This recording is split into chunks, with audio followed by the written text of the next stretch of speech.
ഒരു 42 വയസ്സുള്ള സ്ത്രീ.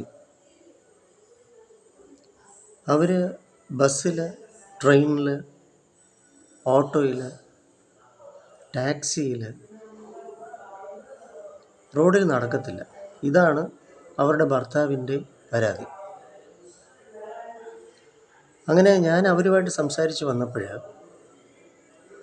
അവരുടെ ഉള്ളിൽ ഒളിഞ്ഞു കിടക്കുന്ന പേടി, തെരുവിലൂടെ നടക്കാനുള്ള ഭയം, ഒടുക്കം അവരിൽ ഒളിഞ്ഞു കിടന്ന പേടി ഞാൻ കണ്ടെത്തിയപ്പോൾ അത് അവരുടെ കൗമാരപ്രായത്തിൽ തെരുവിൽ ഒരു പട്ടി അവരെ കടിക്കാൻ ഓടിക്കുകയും അവർ ഭയന്ന് വിറച്ച് മറ്റൊരു വീട്ടിലേക്ക് ഓടിക്കയറുകയും തുടർന്ന് അവർക്ക് പനി, വിറയലൊക്കെ ഉണ്ടാവുകയും ഈ ഭയം അവരുടെ ഉള്ളിൽ ഒളിഞ്ഞു കിടപ്പുണ്ടായിരുന്നു. ഇതേപോലെ തന്നെ വളരെ അടുത്തിടെ വന്ന ഒരു പയ്യൻ്റെ ഉള്ളിൽ അവന് ഒരു പട്ടി കടിച്ചു, തെരുവിലെ നായ. എന്നിട്ട് അയാൾക്ക് ഈ പേപ്പട്ടിക്കുള്ള വിഷം ഉണ്ടാകാതിരിക്കാനുള്ള വാക്സിൻ ഉണ്ടല്ലോ, പേവിഷബാധ പിടിപെടാതിരിക്കുന്ന വാക്സിൻ എടുത്തു. ഇത് അയാളൊരു ഭയം ഉണ്ടാക്കി. ഇനി തുടർന്നും പേവിഷബാധ ഉണ്ടായി പോകുമോ, അല്ലെങ്കിൽ ഇയാൾ ഇനിയും ഇഞ്ചക്ഷൻസിന് വിധേയമാകുമോ എന്ന് ഈ കൊച്ചു പയ്യൻ, 12 വയസ്സുള്ള പയ്യൻ, ഇങ്ങനൊരു പേടി. ഏതായാലും ഞാൻ ഇന്നേ ദിവസം കണ്ട 2 കാഴ്ചകൾ. ഒന്ന്, രാത്രി ഹോസ്പിറ്റലിൽ എൻ്റെ വർക്ക് കഴിഞ്ഞ് വരുമ്പോൾ അധികം ആൾക്കാരൊന്നുമില്ല. ഒരു ബസ് സ്റ്റോപ്പ്. ഒരു 60 വയസ്സ് മേളിൽ തോന്നിക്കുന്ന പ്രായത്തിലെ ഒരു സ്ത്രീ, ഒരു തെരുവിലെ നായ അവരുടെ സാരിയിൽ പിടിച്ച് കടിക്കുന്നു, വലിക്കുന്നു. അപ്പോൾ അവർ ഭയന്നിട്ട് മെല്ലെ മെല്ലെ ഒതുങ്ങിപ്പോകാൻ നോക്കുകയാണ്.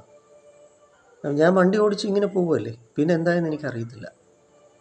കുറച്ചും കൂടി മുന്നിലേക്ക് വന്ന് കുറച്ചായപ്പോഴത്തേക്ക് നല്ല വെട്ടവും വെളിച്ചവുമുള്ളൊരു തയ്യൽ ഷോപ്പ്, റോഡ് സൈഡിലൊരു തയ്യൽ കട. സ്ത്രീകളാണ് അവിടെ തയ്ക്കുന്നത്, തുണി തയ്ക്കുന്നത് ഞാൻ കണ്ടു. അവിടെ നിന്ന് സ്ലോ ചെയ്യേണ്ടി വന്നു എനിക്ക്. അന്നേരം ഒരു തെരുവിലെ നായ, നല്ല സൈസിലൊരു പട്ടി അകത്തോട്ട് കയറി ഈ കടയ്ക്കകത്ത്. ആ സ്ത്രീകൾ അവിടെ നിന്ന് ഇറങ്ങിപ്പോന്ന് പറഞ്ഞ് ബഹളം വയ്ക്കുക പേടിച്ചിട്ട്.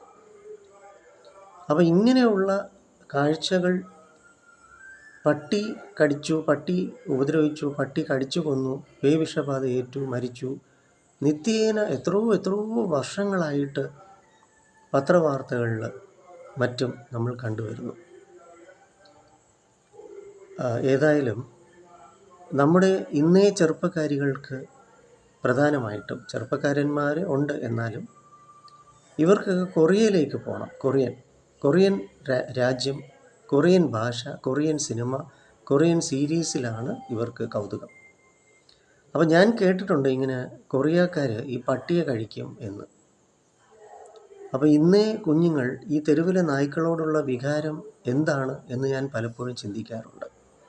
ഈ കൊറിയക്കാർ പട്ടിയെ പിടിച്ച് തിന്നും എന്നാണ് ഞാൻ കേട്ടിട്ടുള്ളത്. എനിക്കറിയില്ല, ഞാൻ കൊറിയ പോയിട്ടില്ലല്ലോ. അപ്പോൾ ഈ പട്ടിയെ കാണുമ്പോഴെല്ലാം കൊറിയക്കാരെ ഓർക്കുകയും ഇന്നേ പൈതങ്ങളുടെ കൊറിയൻ രാജ്യത്തുള്ള സ്നേഹവും ഓർത്തു പോവുകയാണ്.